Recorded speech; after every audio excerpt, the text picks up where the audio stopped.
bodyweight training is a great start in terms of strength training for football. You're going to get to a point where there's something called the force velocity curve. If you've got my book or you've seen my previous videos, you might have seen me cover this before.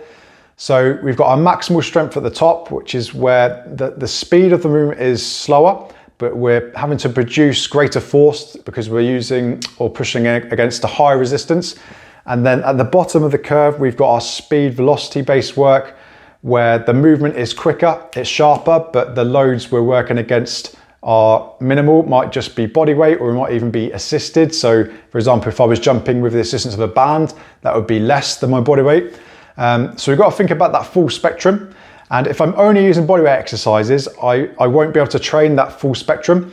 And it's important that we do, because training our maximal strength is as equally as important as training the plyometric and explosive exercises down the other end. If we want to develop over time, if I only ever work on body weight with plyometric, I'm going to get to a point where I plateau, and to break through that, I'm going to have to continue training the rest of the curve so I can keep going up and down the curve throughout a season and continue to develop and pick up where I left off each time and keep pushing my athleticism to a higher level.